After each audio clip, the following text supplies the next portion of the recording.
Hello friends, কেমন আছো তোমরা সবাই? আশা করি ভালো আছো এবং আমরাও কিন্তু খুব ভালো আছি। দাঁড়াও সর্বপ্রথমে আমি আগে তোমাদের সরি বলে নিই। কেন? কারণ আমি বেশ কয়েকদিন ধরে আমি ভিডিও দিতে পারিনি তাই। ভিডিও যদিও আমার কাছে ছিল, কিন্তু আমার মোবাইলটা একটু খারাপ হয়ে গিয়েছিল এবং বাড়িতেও কিছু কাজের জন্য এবং আমার শরীরের অবস্থা ভালো ছিল না, তাই কিন্তু আমি কোনো ভিডিও দিতে পারিনি। তো তাই কিন্তু আমাকে মাফ করে দিও। I am extremely sorry for that. ঠিক আছে? তো চলো, আজকের থেকে তোমরা কিন্তু ব্লগ আমার মানে রেগুলার দেখতে পাবে বা ১ দিন ২ দিন পর কিন্তু দেখতে পাবে। ঠিক আছে? তো আজকের বারটা হচ্ছে শনিবার। তোমরা কিন্তু আমার ভিডিওটা দেখতে পাবে রবিবারের দিন। ঠিক আছে? তো আজকে আমার বোন যাবে বাড়ি। যেহেতু ও জলসার জন্য বাড়ি এসেছিল আমাদের। তো এখনও আছে। তো আজকেও বাড়ি যাবে। তো তার জন্য কিন্তু আমি ৯টার সময় কিন্তু ভাত বসিয়ে দিয়েছি। এখন ওই ধরো বাজে ৯:৩০। তো এখন কিন্তু আমি ভিডিওটা শ্যুট করছি। তো সবাইকে গুড মর্নিং জানাই এবং অনেক, অনেক ভালোবাসা জানিয়ে কিন্তু আজকের ব্লগটা আমি স্টার্ট করছি। আশা করি যে তোমাদের ব্লগটা ভালো লাগবে। তেমন কিছু একটা শ্যুট করতে পারিনি। যদিও বা আমার শরীরটা একদমই ভালো নেই। ঠিক আছে? জ্বর, সর্দি, কাশ লেগেই আছে আমার। আর এই ঠান্ডার মধ্যে তো আর কি আর বলবো? ঠান্ডার মধ্যে তো কাজ করে যেতে হবে। ঠান্ডার কাজ করবে এবং আমাদের তো আমাদেরই কাজ করতে হবে, তাই না? তো চলো, আজকে কিন্তু এখানে রান্না করছি আমি আলু আর হচ্ছে লাউয়ের ডগা এনেছি কালকে কিনে। মানে কালকে আমি গিয়েছিলাম বাবুর স্কুলে নাম ভর্তি করাতে। তো সেখান থেকে আমি কিনে এনেছি। ঠিক আছে? বাড়িতে লাগিয়েছি। সেটা মানে গাছটা অত একটা ভালো হচ্ছে না। কবে যে বড় হবে আর কবে যে লাউয়ের ডগা খাবো সে তো আল্লাহ পাকই জানে। তো এখানে কিন্তু আমি কিনে এনেছি ২০ টাকার। তো এটা আমি রান্না করব। এখানে অনেক কিছু আছে। ধনেপাতা দিয়েছি, বাবুড়ি শাক, লাউয়ের ডগা আর আলু। তারপর শুটকি মাছ দিয়ে কিন্তু এটা আমি রান্না করব। আর আরেকটা তরকারি বানাবো। আ তো সেটা তোমাদের বলব আমি পরে। ঠিক আছে? তো এখানে আমি ঝটপট রান্না করছি। আর বোন কিন্তু বাড়িতে নেই। ও কিন্তু গেছে আ বথুয়া শাক তুলতে। যেহেতু ও একটু মানে বাগান এলাকায় থাকে, তো ওদের ওখানে না অত একটা ভালো সবজি পাওয়া যায় না।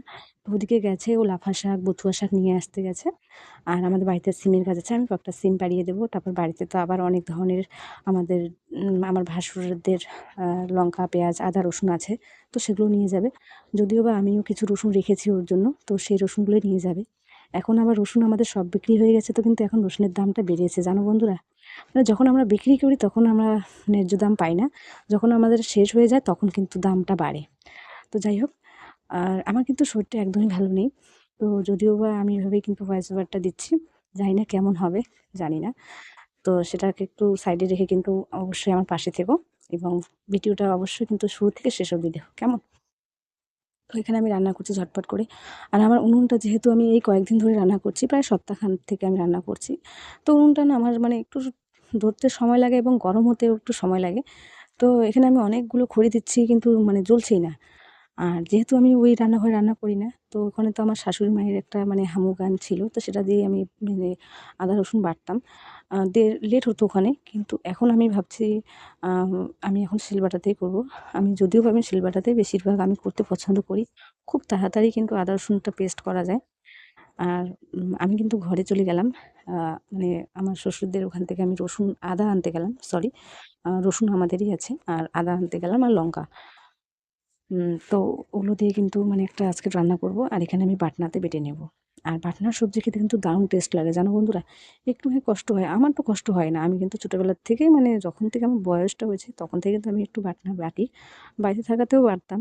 আর আমার বাবা তো বাড়িতে থাকাতে কোনোদিনও মানে এভাবে বাটনা ছাড়া কিন্তু খেতই না। তো এখানেও আমি কিন্তু বাটনা দিয়ে করি সবসময়। যে কয়েকদিন ধরে এখানে রান্না করছি প্রতিদিন কিন্তু বাটনাতে করেই বাটতে হয় আমাকে।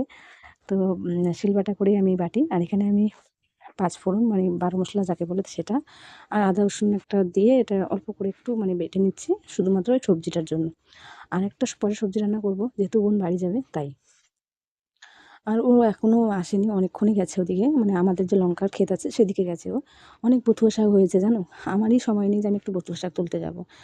আর আমার শরীরও ভালো নেই। মানে তাই একটু যেতেও পারছি না। আর জমিতেও অনেক কাজ পেন্ডিং আছে। তাই আমি ভাবছি বেবিকে মানে আমার বোন, বেবি ওর নাম। ওকে আমি তাড়াতাড়ি একটু বিদায় দিয়ে দিই। তাহলে মানে কী হয় বলো? বাড়িতে আত্মীয় না থাকলে মানে আমি যদি না খেয়েও থাকি বা বাড়িতে যদি আমরা না খেয়ে থাকি, মানে কিছু না কিছু দিয়ে আমাদের চলে যাবে। কিন্তু বাড়িতে যদি আত্মীয়-স্বজন থাকে তো মানে কি বলো তো? আ সময় দিতে পারি না আমি বাইরে। তো তাই ভাবছি যে ওকে এখন বিদায় দেওয়া যাক। ও পরে একদিন আবার আসবে সুবিধে মতো। আর আ তোমাদেরকে আমি দেখাইনি বোনকে, যেহেতু ও চাচ্ছিল না ওকে দেখাতে, তো তাই ওকে দেখাইনি। কিন্তু হ্যাঁ, ওর বোনকে আমি মানে ওর মেয়েকে দেখাবো, মানে আমার মেয়েকে, মানে আমাদের মেয়েকে। খুব কিউট দেখতে আর খুব সুন্দর কিন্তু ওর মেয়ে, ঠিক আছে? তো এখানে দেখো আমি সবজিটা এখানে বসিয়ে দিয়েছি, আর আমার উনুনটা একদমই জ্বলার মানে মানে ওর একদমই ইচ্ছে নেই। আর আজকে কিন্তু খুব কুয়াশা পড়ছে জানো, মানে কয়েকদিন ধরে তবুও একটু রোদ আছে, কিন্তু এই যে জলসা গেল, জলসার মধ্যে আমি কি কি অনেক জিনিস কিনেছি, কেনাকাটা করেছি, সেটাও তোমাদের কিচ্ছু শেয়ার করিনি। মানে প্রায় ১ সপ্তাহ ধরে আমি কন্টিনিউ কোনো ভিডিও শ্যুট করিনি। আর যেগুলো শ্যুট করা ছিল সেগুলো অনেক আগেকার ছিল, তো সেগুলোকে আমি ডিলিট করে দিয়েছি, কারণ আমার মোবাইলটা হ্যাং করছিল তাই। আর এদিকে দেখো আমি সবজিটা বসিয়ে দিয়েছি, কি সুন্দর লাগছে না কালারটা? আমার তো মানে মানে আধা কাঁচা মানে একটু হাফ হাফ বয়েল যদি সবজি হয় আমার কিন্তু খেতে খুব ভালো লাগে। কিন্তু আমার যে হাজবেন্ড আছে না, ও কিন্তু একদম পিওর, মানে একদম মানে ওকে ভর্তা লাগবে একদম সবজি, গলা গলা খায় ও। আর এখানে দেখো এটা হচ্ছে রাতের আমি রান্না করছি পোলাও, পোলাও বানিয়েছিলাম আর হচ্ছে চিকেন রান্না করেছি। তো এখানে পোলাওটা বেঁচে গেছে, আমার হাজবেন্ড যেহেতু গাড়িতে গেছে ও খায়নি, ওর জন্য আছে। আর এই যে দেখো আমাদের পরী, আমাদের মিষ্টি সোনা, কি সুন্দর লাগছে না ওকে? দেখো ও বাড়ি যাওয়ার জন্য রেডি হয়েছে, ওকে আমি বললাম মা থাকো তুমি, কিন্তু ও থাকতেই চাচ্ছে না।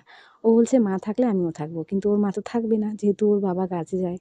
আর প্রায় ৪-৫ দিন ধরে আছে ও, তো ও বলছে আমি বাড়ি যাবো আজকে, তো আমি বললাম ঠিক আছে যাও। তো এদিকে দেখো ওর ব্যাগ এদিকে আমি গুছিয়ে দিয়েছি, ব্যাগ প্যাকিং করা হয়েছে। মানে ও তো আমি ভাবছি যে কী করে যাবে, ২-৩টা ব্যাগ, আবার বাচ্চা, তো না থোয়া যাবে ও। তো অবশ্য টোটো করে যাবে, ওদিকে আবার আছে অটো করে গেলে হবে। আর এদিকে আমি কত কী দিয়েছি দেখো, বালতির মধ্যে করে আমি চিড়া দিয়েছি, তারপর লাউয়ের ডগা যে আমি কিনে এনেছি সেটার থেকে ওকে আমি অর্ধেকটা দিয়েছি, যে নিয়ে গিয়ে তুই খাস।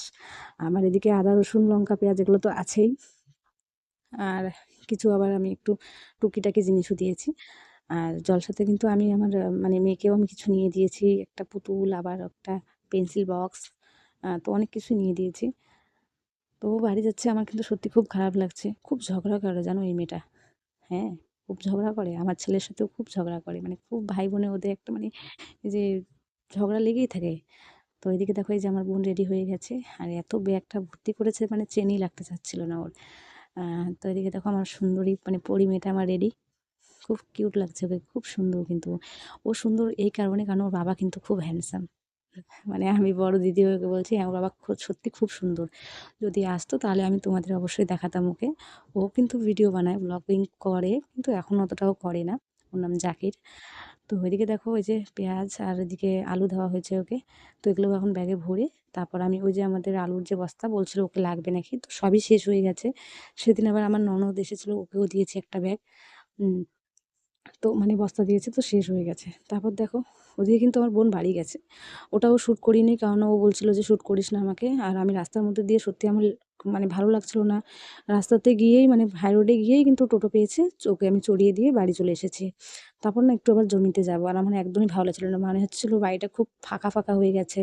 আর এই যে ছোটো বিছানাটা মানে ওদের ব্যাগ দিয়ে ভর্তি, কাপড় দিয়ে ভর্তি, একে তো আমাদের ৩ জন কাপড় রাখারই জায়গা হয় না, কোনো স্পেস নেই বাড়িতে, ঘরটাতে। তো ও চলে গেল, আমার সত্যি খুব খারাপ লাগছিল। আর ও আবার ওদিকে বলছিল যে চলো জমিতে, তো আমি বলছি দাঁড়াও দাঁড়াও, একটু কাজগুলো করে নিই। আর আর এদিকে দেখো ওই যে কাপড়গুলো যে ধুয়েছিলাম সেই কাপড়গুলোকে ভাঁজ করে নিচ্ছি। আর বোনটা নেই, আমার খুব খারাপ লাগছিল, কয়েকদিন ধরে ও ছিল, খুব হাসি খুশি ছিলাম, কত সুন্দর আমোদে মানে দিনগুলো চলে গেল, মানে বোঝাই গেল না। ও এসেছিল মঙ্গলবারের দিন, তো আজকে শনিবার ও চলে গেল, আমার খুব খারাপ লাগছিল। আর সত্যি কথা বলতে গেলে কি, ওর আমার ছাড়া কেউ নেই, আর আমার ওর ছাড়া কেউ নেই। যদিও বা আমাদের অনেক রিলেটিভস আছে, কিন্তু আহ, উম, তোমাদের অত একটা আমি খুলে বলছি না, কিন্তু ও কিন্তু বাবা মার বাড়ি পেরিয়ে কিন্তু আমার বাড়ি আসে, কিন্তু বাবা মার বাড়ি যেতে পারে না। যেরকম আমার অবস্থা ওই একই আর অবস্থা ওরও। তো আমাদের কিন্তু ২ বোনের একে অপরের ছাড়া কেউ কারো নেই। আর ওকে আমি খুব ভালোবাসি। হ্যাঁ, যদিও বা ওকে একটু রাগ দেখাই, কিন্তু ওকে আমি ভালোবাসি। ওর আমি সবসময় পাশে থাকার চেষ্টা করি এবং অবশ্যই করব। কেননা অনেক কিছু আমি ফেস করেছি এবং ও এখনও ফেস করছে। তো আমাদের যেভাবে ইনশাআল্লাহ আমরা যেভাবে উন্নতি করছি, একটু ভালো হচ্ছি, তো আমিও চাবো আমার বোনও একদিন অবশ্যই হবে। আমি জানি ও হবে, হবেই হবে। একটু কষ্ট করতে হবে, আর কষ্ট ছাড়া তো কোনোদিন কেষ্ট মিলবে না, তাই না বলো? কষ্ট করলেই অবশ্যই তার ফল পাবে ও একদিন। আর চলে গেল, আর তো আমার খুব খারাপ লাগছিল। আর এই যে কাপড়গুলো যেগুলো আমরা মানে উম নতুন ছিল সেগুলোও বাইরে ছিল, তো আমি ভাবছি ওগুলো ভাঁজ করে রেখে দিই।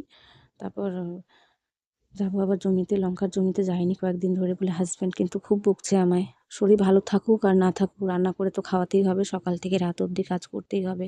প্লাস আবার হচ্ছে আমার জমিতে যাওয়ার কাজ, জমির কাজ আবার আছে। জমিতে আমাদের লঙ্কার গাছগুলোকে আবার নতুন করে বাঁধতে হবে, আর অনেক পুঁতো শাক হয়ে গেছে সেগুলোকে তুলে ফেলতে হবে। আর আমাদের এদিকে পুঁতো শাক মানুষ তুলে ফেলছে, মানে ওষুধ দিয়ে মারছে, আর মানুষ কোথাও কোথাও কিনে খাচ্ছে, মানে তারা ওখানে পায়ই না। কিন্তু হ্যাঁ, আজকে আমার যা নিয়ে এসেছিলো বথুয়া, আমি সেটা ভর্তা খেয়েছি, খুব টেস্ট হয়েছিল। আমিও তোলার চেষ্টা করব, কালকে তুলে এনে নিশ্চয়ই আমি ভর্তা করব, যদিও বা সময় পাই না। কালকের থেকে লেগে পড়তে হবে জমিতে। আর আজকে একটু গিয়ে দেখে আসবো হাজব্যান্ডের সাথে, ভাবছি গিয়ে ওর সাথে দেখে আসি। আলুর জমিতে জল দেওয়া হয়েছে, অনেক কিছু কাজ হয়েছে যেগুলো তোমাদের কিচ্ছু দেখানো হয়নি, মানে আমি দেখাইনি। আর তোমায় দেখালে তুমি তো নিশ্চয়ই দেখতে। আর আমি সময়টা পাইনি, আমার মোবাইলটা একটু খারাপও ছিল, শরীর ভালো ছিল না, তারপর জলসার এত বাড়িতে ব্যস্ত, এত বাড়িতে আত্মীয় স্বজন এসেছিলো। তো আমি ভাবছিলাম যে কয়েকটা দিন একটু ভালোভাবে একটু, মানে শুধু জাস্ট আমরা শুয়ে থাকি, হ্যাপি খুশি। তো এদিকে দেখো জমিতে এসেছি, দেখো গাছগুলোর অবস্থা, কত বড় গাছ হয়েছে দেখেছো, আর গাছে লঙ্কাও ধরেছে। আর এখানে দেখো ভিডিওটা কিন্তু আমার ছেলে করেছে, তো তার জন্য সরি। ও ক্যামেরার সামনে হাতটা দিয়েছে, যেহেতু আমি পরে এসে দেখেছি। আমি যদি জানতাম তাহলে অবশ্যই ডিলিট করে আর একটা ভিডিও করতাম, কিন্তু করতে পারিনি। তো ও এখানে মাঝে মাঝে ওর হাতটা এখানে এসে গেছে ক্যামেরার সামনে, তাই আমাকে, আমার ছেলেটা একটু সরি, প্লিজ ক্ষমা করে দিও। কয়েকদিন ধরে ওর একটু ছিল না, তো তো তাই কিন্তু ভুলে গেছে। আর ও জানতো না যে ও ক্যামেরার সামনে হাতটা দিয়ে ফেলেছে, তো তার জন্য একটু মাফ করে দিও, ঠিক আছে? তো দেখো লঙ্কার গাছগুলো অনেক বড় হয়ে গেছে, তাই না? আর আমি আসিনি, আজকে এসেই দেখি এত বড় বড় লঙ্কার গাছ হয়ে গেছে, আমি সত্যি খুব খুশি হয়ে গেছি। কিন্তু হ্যাঁ, লঙ্কার গাছে গাছ অনেক কম, মানে ফল অনেক কম ধরেছে। আর এদিকে দেখো বাবুকে আমি সন্ধ্যাবেলায়, ওই যে কালকে ওকে নামটা মানে অ্যাডমিশন করে দিয়ে এসেছি, বইও সাথে নিয়ে এসেছি, তো ওকে আমি বলছি চল একটু আমি তোকে বই পড়াই। আর রান্না আজকে তেমন একটা করিনি জানো বন্ধুরা, কারণ দুপুরের অনেক ভাত তরকারি আছে। আর ওর বাবা চলে গেছে গাড়িতে, তো জানি না আসবে কি আসবে না, আসবে কিন্তু লেটে আসবে, তো হোটেল থেকে খেয়ে আসবে। তো আমি আর বাবু ওগুলোই আমরা খেয়ে নেবো গরম করে। তাই এখানে বাবুকে আমি একটু বই পড়াচ্ছি, দেখাচ্ছি। আর ওকে আবার না স্কুলে, বড় ক্লাসে উঠেছে, ক্লাস 5-এও উঠেছে, তো ভাবছি ওকে আবার এবার আমি টিউশনি দেবো। তাছাড়া না হলে কিন্তু ও ভালো রেজাল্ট করতে পারবে না। যদিও বা এর আগ অবধি কিন্তু আমি পড়িয়েছি, জাস্ট হয়ে গেছে, এখন কিন্তু আর কোনো ওকে রেহাই দেওয়া যাবে না, ওকে কিন্তু এবার থেকে টিউশনি পড়তেই হবে। প্লাস আমি তো পড়াবোই, আর ওকে দিকে পড়াচ্ছি। আর ওর জন্য ওই জ্যামিতি বক্সটা এনেছিলাম কালকে আমি কিনে, তো সেই জ্যামিতি বক্সটা দেখেও খুব খুশি। ওখানে ও পেন্সিল, রাবার সব কিছু, কলম সব কিছু ওখানে ঢোকাচ্ছিল। তো যাই হোক, আর আমার শরীরটা কিন্তু এখনও অবধি ভালো হয়নি, কিন্তু এভাবেই আমি কথা বলছি, এভাবেই কিন্তু আমি আছি। তো তোমরা প্লিজ আমার সাথে থাকো, আমার পাশে থেকো, সাপোর্ট করো, এবং যারা আমার চ্যানেলটাকে এখনও অবধি সাবস্ক্রাইব করোনি তারা অবশ্যই সাবস্ক্রাইব করে আমার পাশে থেকো, কেমন? আর এবার থেকে আমি অবশ্যই রেগুলার ভিডিও দেওয়ার চেষ্টা করব।